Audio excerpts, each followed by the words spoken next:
IndyCar always finds a way to shoot itself in the foot. Whenever there's a moment where it seems like the series is about to thrive and prosper, someone in charge does something that either makes it stumble or just makes it look very stupid. From the 2011 Las Vegas race even happening despite multiple safety complaints, which led to the death of that year's Indy 500 winner Dan Weldon, to Roger Penske, a guy who's had a major part in the series' worst moments, now owning the sport while also fielding a team in it and making it look even worse to this day, and driven just the whole fucking movie. There is always some bullshit going down in Indianapolis. If there's anything you can depend on, it's IndyCar is going to do something stupid or greedy. Speaking of, about a week ago as I'm recording this shirt was added to the IndyCar digital store. As you can probably tell, it's an AI generated driver on top of the Lincoln Memorial, which on its own does suck and it does look like shit, but believe me, it gets worse. There's a reason why I haven't actually shown what the shirt says yet. One nation, one race. I don't think they're talking about the Indy 500 here. And the product description says it's a fun graphic tee. You know, Nazi sounding shit. That's fun. This is not a dog whistle. This is a fucking dog air horn. This shirt had to go through design people and PR people and marketing people and product testing people before it had to go onto the IndyCar official website. And throughout that process, nobody said anything like, hey, doesn't this seem a little, fascist sounding to you? Welcome to the fastest racing on earth. So of course I sent the store link to one of my friends because I had to tell someone about it, and they told me that they couldn't view it at all. So I refreshed the page and I got a 404 error. I saw this shirt get taken down in real time. In fact, a day after the shirt got taken down, IndyCar told the Indianapolis Star that the shirt was removed because of, quote, feedback from customers, and have acknowledged it's reviewing its approval process related to event apparel. So yeah, they basically admitted that nobody in their production line saw anything wrong with this at all. Because how the fuck do you let one nation, one race get past a sensitivity test? A part of me thinks that what they were trying to do was some rage bait like that Sydney Sweeney jeans ad that everyone was talking about. However, doing rage bait doesn't justify doing this. Also, ever since the shirt got taken down, so many places have started selling knockoffs of it. In fact, probably because I've been researching this shirt, I have gotten multiple ads for these knockoffs. And one of them is even selling it in kid sizes. That's honestly pretty depressing. Now, despite all of my complaints, I love watching IndyCar racing. I swear to God, the oval racing is some of the most exciting stuff you'll see on the entire planet. I also love the long and vast history of the sport. Well, I don't know if love is the right word, but the kart IRL split is one of the most interesting times in motorsport history. I love all the drivers except for these assholes. In fact, I've been to multiple races in person. The one at Barber Motorsport Park in 2023. That place has so many weird ass statues littered all over the place. I love it. The race in Phoenix earlier this year, and even the 2022 Indy 500, all of which were freaking awesome to be at. I even started a little diecast collection. All of these are signed, by the way. So yeah, whenever I saw that shirt, I was pretty damn shocked and really angry. Despite that, was I really surprised that IndyCar would do something like this? No, I really gotta admit. And in this video, I want to explain why. First, why exactly was that shirt made? Besides catering to racists, of course. This shirt was made to advertise the Freedom 250 Grand Prix of Washington, D.C. The race is scheduled for August 2026, is going to drive through the streets of D.C., and was literally created by an executive order by President Trump in January of this year in order to celebrate the 250th anniversary of the United States of America. Yeah, Roger Penske was even at the White House whenever Trump signed the order. Well, thank you, Mr. President. This is really amazing time for us. Now, a lot about this race is just straight up weird, and it hasn't even happened yet, but honest to God, it has not left my mind ever since that first announcement. First reason, the race was formed by a freaking executive order. Second, there was a lot of AI generated dog shit in the marketing.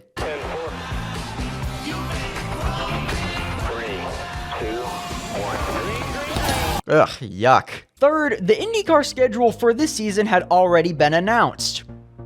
Over 4 months beforehand. The thing is though, Trump was already in office whenever the schedule was announced. He had about 9 months at least to talk to IndyCar about the race, but he just didn't. My theory is that Trump wanted to have a motor race around DC along with that freaking UFC fight that's gonna be at the White House. And at the last minute, for a reason I'll talk about soon, he asked Penske if he could have a race around DC, and Penske obliged because he's such a big fan of Trump. There actually were rumors throughout 2025 that DC was going to be on the 2026 schedule. IndyCar had recently changed channels from MSNBC to Fox, who, by the way, now own a third of IndyCar's parent company, Penske Entertainment, as a part of their broadcast deal, and there was speculation that they were pushing for an IndyCar race in DC on the 2026 schedule. Which, side note, means two things. One, the same company that's poisoning the minds of every geriatric person in America now currently has stake in IndyCar, and two, the coverage is just so much worse now. NBC had a permanent tire graphic for whenever IndyCar were at road courses. Heck, they even made one for NASCAR when they tried multiple compounds at Richmond 2 years ago. But even though we are in the second year of this deal, Fox still does not have a tire indicator on their timing tower. They sometimes show what tires people are on,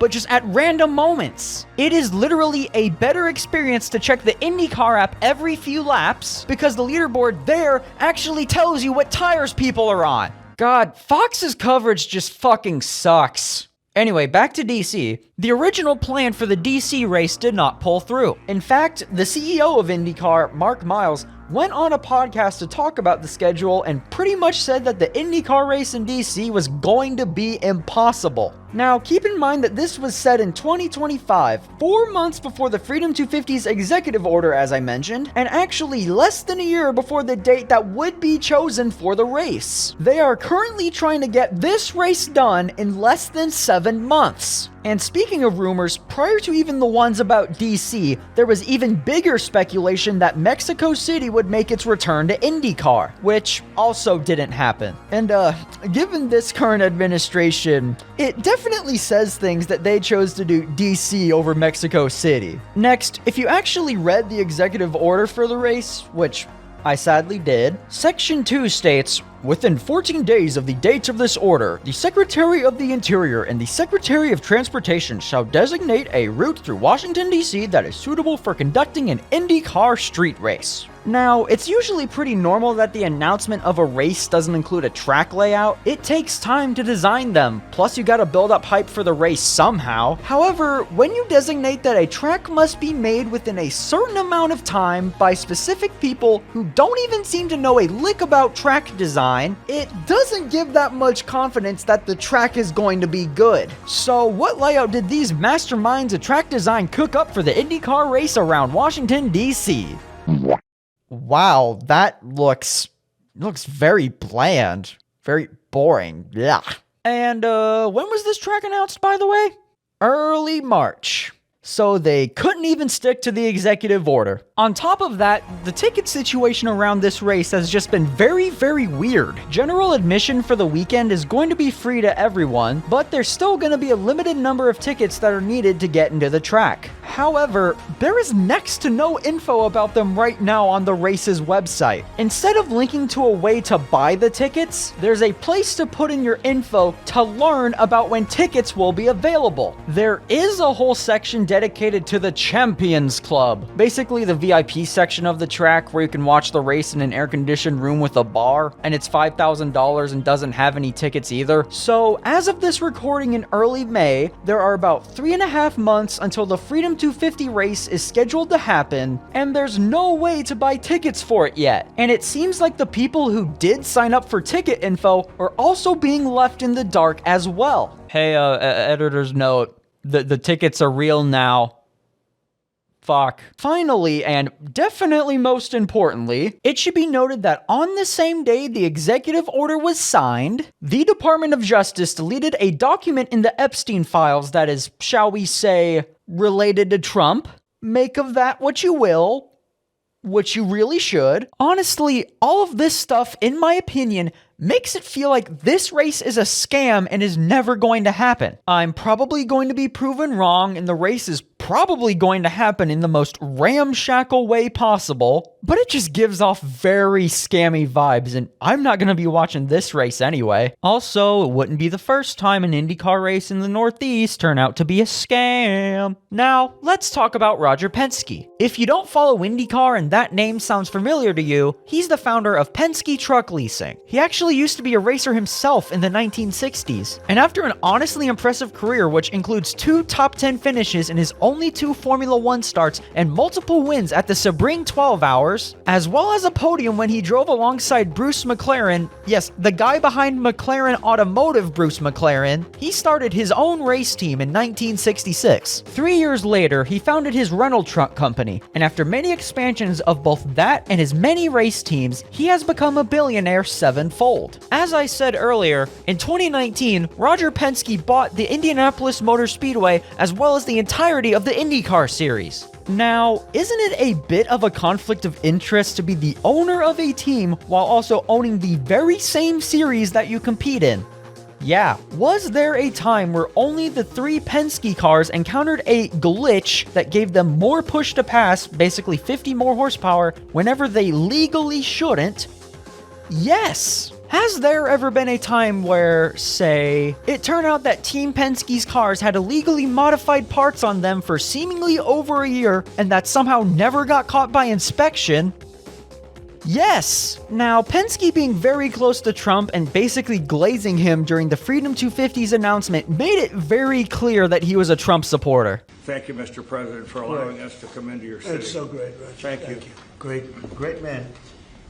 And after IndyCar tried to put that racism shirt on their website, I did what I should have done months ago. Look up how much of Penske's money is donated to political stuff via Open Secrets. And quite literally, the first result was a $1 million donation to the Turnout for America Super PAC in October of 2024. In case you don't know about this PAC, they funded the less ambiguously named Turnout for Trump initiative that spent $35 million during that same election to help Trump's campaign. Also leading up to the election, Penske donated a lot of money to state Republican parties all over the country. So yeah, I partially blame him for the hellscape that we currently live in. In fact, a few months before he purchased IndyCar, Penske was awarded by Trump the Presidential Medal of Freedom, which, by the way, is the highest honor any president can bestow upon a civilian. Brief aside, Roger's youngest son, Jay Penske, is the CEO and founder of Penske Media Corporation, which is a separate business from his dad's Penske Corporation that owns IndyCar.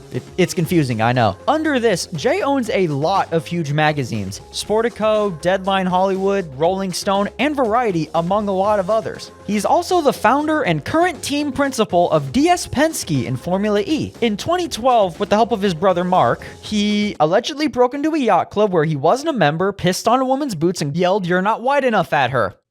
Allegedly. He also bought the grounds of a 100-year-old black church in Los Angeles and planned to demolish it to build an 11,000 square foot mansion for himself, which he only stopped when the residents of the area fought back and got the church deemed a heritage site. Moral of the story, Jay Penske is allegedly a racist boot pisser. Moving on. All of this really put into perspective why IndyCar would be okay with selling that shirt from the intro. To sum this video up, I do not like the direction that IndyCar is headed. Even as a huge fan of the sport, all of this just doesn't make me want to associate with it. It just makes me mad that the sport I love will always be associated with these kinds of people. But hey, those are just the team owners, and I can just root for the drivers I like and the teams that aren't headed by pieces of garbage. Well, at least that's what I tell myself whenever I'm watching races. For instance, my favorite driver since 2023, David Malukas, got a ride at Team Penske this year. And you know what? I'll still be supporting him and only him while he's there. However, IndyCar is different than all those other motorsports. The owner of IndyCar is fielding his own team in the sport, is closely associating himself with Donald freaking Trump, and the series is trying to openly embrace far-right rhetoric. It just makes it feel that when I watch IndyCar, I'm a part of that quote-unquote culture war the far-right keeps talking about.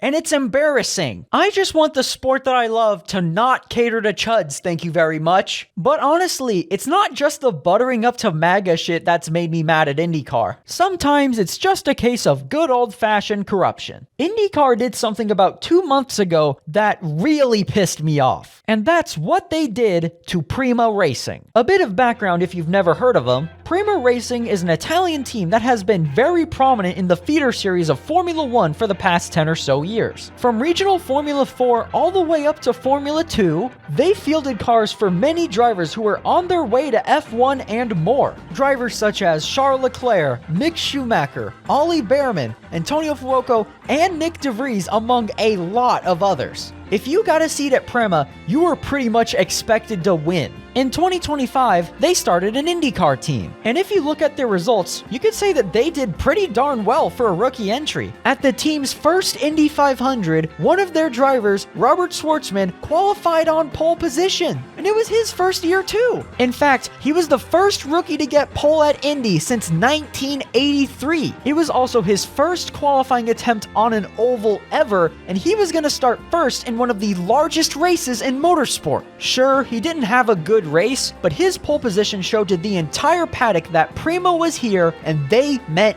business. Plus, by the end of the year, they were consistently finishing in the top 10, which showed that they were massively improving as the year went on. Their entry with Callum Ilott even beat one of the McLaren drivers in the year-end point standings. However, the results on their own don't tell the entire story of that year. For the 2025 season, IndyCar implemented a charter system for its teams. A charter is basically a franchise but for motorsport, and having an IndyCar charter guarantees a team that one of their cars will be entered into every race of the season, except for the Indy 500 because its qualifying is a month-long series of drama where only 33 cars can make the race and on its own is just as exciting as the race itself. If a team wants to field multiple cars in a season with a guaranteed entry, they will need multiple charters. If they want to downsize by a car, they can sell that charter to another team. Although, each charter sale does have to be approved by IndyCar beforehand, so it's not like anyone can just buy a charter and enter IndyCar. No, the governing body still has to mess with it somehow.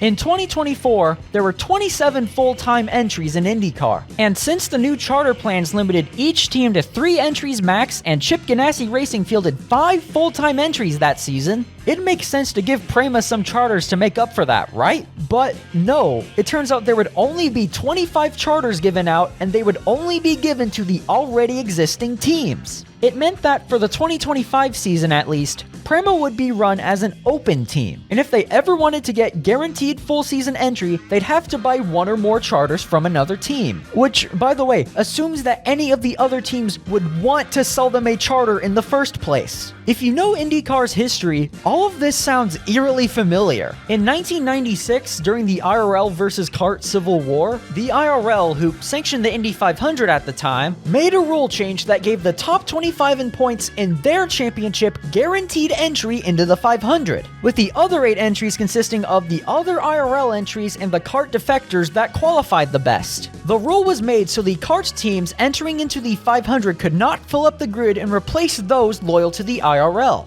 And it was also the only time guaranteed entries were ever at the Indy 500. And, funny enough, Penske was on the board of directors of CART at the time. So now that Penske has all the power, he's basically doing to unchartered teams what happened to him in the late 90s. Now, it's actually pretty common for teams to enter open cars at non-Indy 500 races. For instance, Ed Carpenter Racing usually fields a 3rd entry at the oval races for their owner-driver Ed Carpenter. Rahal Letterman Lanigan have also entered some one-offs in the past few years too. And actually, earlier this year in February, there were 2 more charters added to the roster, but these charters were not going to be given to any of the teams. They are going to be given to IndyCar's 2 engine manufacturers, Chevy and Honda, whenever the new chassis is introduced to the series, which at this moment is estimated to be in about 2028. In case you're wondering, no current team can buy these charters before they are given out, because of course they can't. In the short term, running as an open team didn't affect Prema that much for the 2025 season.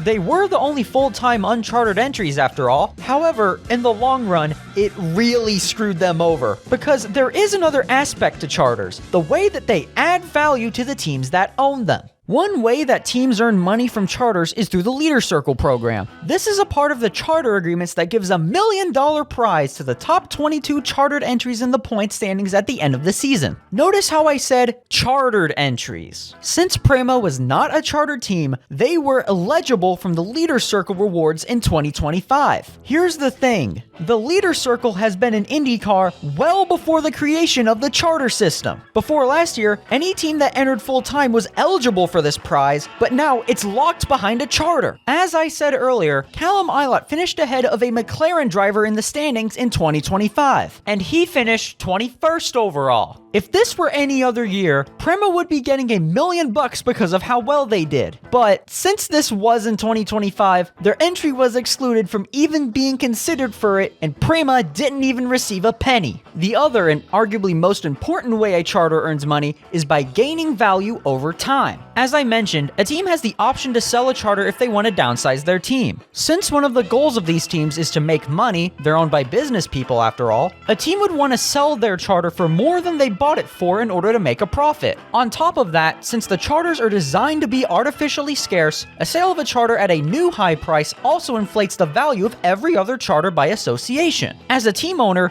this sounds great. You get to sell all of your extra parts and you get a reimbursement on your investment. However, if you intend on buying a charter, that's bad news for you because the prices keep going up and up and up and up, and you're going to be going into a season in debt because you spent so much money just to guarantee an entry. A way to see this in action is through NASCAR, who got its own charter program back in 2016. In order to explain my point, I'm going to have to talk a lot about how NASCAR's charter system works. Buckle up, this is going to be a long tangent. NASCAR's 36 charters function similarly to the ones in IndyCar. Every chartered team gets guaranteed entry into every NASCAR race. They can be sold to other teams on the open market, and owning a charter gives an entry a cut of the broadcast revenue NASCAR receives. To illustrate my point, I charted down the highest priced NASCAR charter sale in every year. Keep in mind that while these charters were not given a specific monetary value when the teams got them, the prize money given out via the charters is based on the owning team's championship standing for the previous 2 years. This is going to be important later. In the first year of the system, only 2 charters were sold. There isn't a definitive price, but the estimates are for between $1.5 and $3.25 million. And for simplicity's sake, I'll just put it in the middle of that. $2.25 million. The next year, the highest sold charter outdid that by being sold for $3.5 million. It should be noted that some of the sales figures for charter sales are not disclosed to the public for one reason or another. And since we're never going to know these sales figures, I'm just going off of known charter sales. There are also times where a team leases out a charter to another team or 2 teams partner up to fully own a charter, but since no sales figures are listed for any of these transactions, they will also not be appearing on the chart. Anyway, the year after that, the only known value of a charter sale stayed steady at 3.5 again. In 2019, the highest price nearly doubled to $6 million.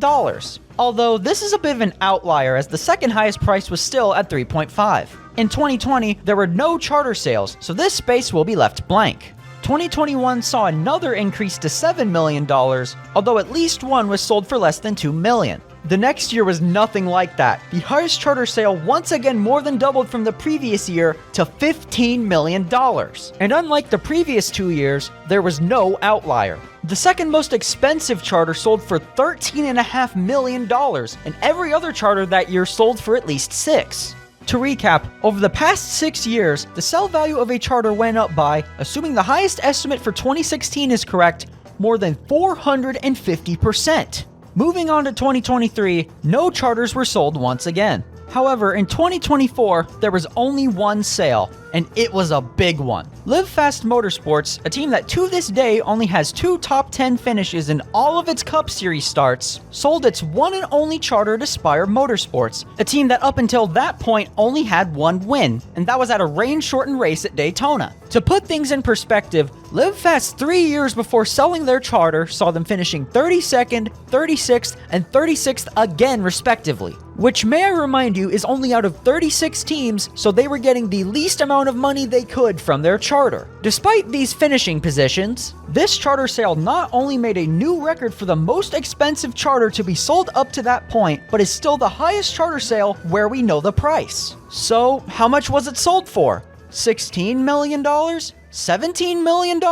Heck, was it even sold for 20? No, not even close. Live Fast Charter sold for $40 million. That is almost 20 times as expensive as the first ever charter sale. A backmarker team sold its charter for over 2.5 times the highest selling price of a charter up to that point. I could not find a definitive reason to why this price increase was so much, although every article on it mentioned that the driver for Spire's newly chartered car, Zane Smith, was in contract with another team, Trackhouse Racing, and Trackhouse wanted to, quote, farm its driver to another team. To be honest, I am not a business person at all. I don't remember a single thing from the Intro to Business class I took in college that I admittedly passed with a low C, but I think there's a better way to do this in a way that doesn't include spending $40 million. After this sale, there was an immediate effect on charter prices. The same year Live Fast sold its charter, Stewart-Haas Racing was losing money fast and closed its doors at the end of the season. To make back the money they lost, SHR sold 3 of its 4 charters and rebranded to the Haas factory team. Each of those sold for more than $25 million each, for a total of $84 million. Interesting thing to note, back in 2016, Stewart-Haas Racing were given 3 charters by the sanctioning body.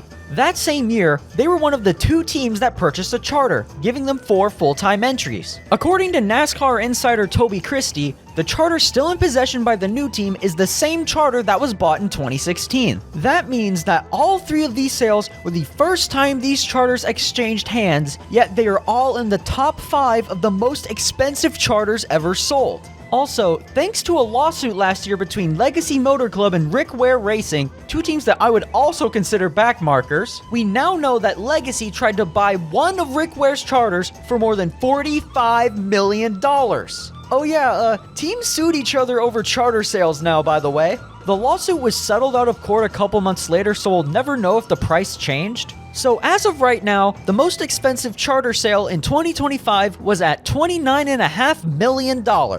A backmarker team trying to buy another backmarker team's charter for $45 million. That's just insane. Oh, and speaking of lawsuits, the charter contracts in 2024 were allegedly so predatory that 2 teams straight up sued NASCAR for anti-competitive behavior. According to the lawsuit, teams were allegedly given a 100-page long contract that they were forced to sign in an hour. It allegedly included non-compete agreements that said that owners of any NASCAR team could not field cars in any other stock car series not sanctioned by NASCAR. And by signing the charter agreements, a team waived away any right to sue NASCAR over antitrust issues, among a lot of other reasons. This lawsuit also ended in a settlement, but only because NASCAR was looking so bad in discovery that they basically had to or they'd lose. By the way, do you want to know how I know about all of these charter sale prices? Because they were actually revealed in filings for this lawsuit. As a result of the settlement, NASCAR has updated the charter agreement to make them evergreen, meaning permanent. Permanent entry into every NASCAR race, that's a pretty big deal. Despite this change, charters can still be sold to other teams. I believe that's because the charters simply guarantee full-time entry for life by ownership. The mechanics are very confusing. Now, if your charter gains a huge addition out of nowhere, that would surely make it more valuable. And that's what happened. The settlement actually made charter values go up even more. No charters have been sold since, but there are some executives and insiders that have already predicted that the next charter evaluation will be approximately $50 million. Heck, some of them even predicts that it could be closer to $100 million. To make it clear, I am not saying that the outcome of this lawsuit is a fully bad thing. I am glad that these teams are sticking it to NASCAR and pushing back so that they can be treated fairly. But at the same time, charter prices have kept going up, and with this new settlement, they show no signs of stopping at all. If you want to compete for a championship in NASCAR, you can't just show up to a track with a car and a team anymore. You're gonna need to set aside millions of dollars in order to just compete. And that's before buying all of the parts and manpower. But hey, that's capitalism for ya, baby! So folks, there you have it. A brief rundown on the history of charter sales in NASCAR. Isn't it a fucking mess? Why did I just go on a diatribe about NASCAR in a video about IndyCar? It's because, to be honest, I see what's going on in NASCAR right now as what's going to happen in IndyCar's near future. If you want to make a new team, you can't just show up to every race in a season to compete for wins. You first need to shell out millions of dollars to buy a charter in order to simply guarantee that you can start in them. I see teams bickering with each other over charter sales while the prices skyrocket over the next few years. And the new charter agreements IndyCar will give out will be very predatory, but the teams will have to sign them anyway. And do you want to know why I think that? Because I haven't even finished talking about Prema yet. Despite the great performances in the second half of the season, 2025 was not a good year for the Prema organization as a whole. Their parent company, DC Racing Solutions, was going through financial troubles and went through some restructuring. Part of that including scaling back another team they own, Iron Dames. As a huge Iron Dames fan, this really freaking hurt to see happen. And going into 2026, it looked like Prema's IndyCar team was succumbing to the same fate. The financial troubles even got so bad that in January of this year, the Rawson family, which co-founded the team all the way back in 1983, had to step down. A few weeks later, it was confirmed that Prema would be missing IndyCar's media day and was looking for a new owner to buy the team, with a chance that they might not even make it to the first race of the season. After a month with barely any news on the subject, the entry list for the first race was put out, and Prema was nowhere on it. There would only be 25 full-time entries in 2026. In fact, the same day this was revealed, Rahal Letterman Lanigan Racing announced they had a new driver coach, Ryan Briscoe, Prema's sporting director from the previous year. 2 weeks later, Dale Coyne Racing announced that Roman Grosjean, Prema's reserve driver in 2025, would be joining them full-time in 2026. It was not looking good for Prema. Over the next few months, we'd hear the same news. Prema was looking for a new buyer and was hoping to enter a race by the end of the year. They wouldn't even make the Indy 500, the place where they made history 1 year ago. So after all this buildup, what is the payoff? After all of this effort of entering into the series, what would become of Prema's IndyCar team? Well, in late April, IndyCar dropped a bombshell. In 2027, unchartered teams were not allowed to enter races outside of the Indy 500 anymore.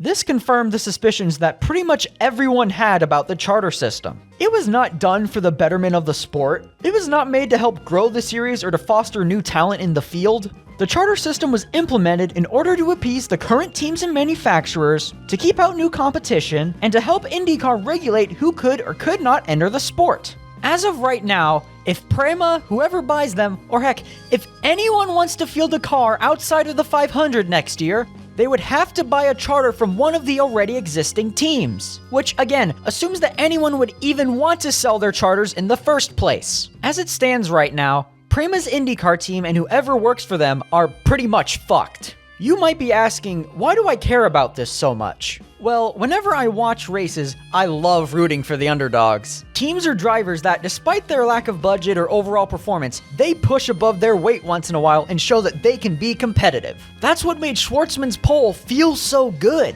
It was an up to that point admittedly mediocre team showing that they can go up there and compete with the McLarens and the Ganassis and the Penskes. That moment gave me hope. Hope that one day, Prema can prove themselves as a race winner or even a championship contender. Now, barely a year later, Prema aren't even in IndyCar anymore. And all of that hope is just gone. But hey, it's like what I said at the start. IndyCar loves to screw things up. Also, Roger Penske looks like an incidental fish from SpongeBob.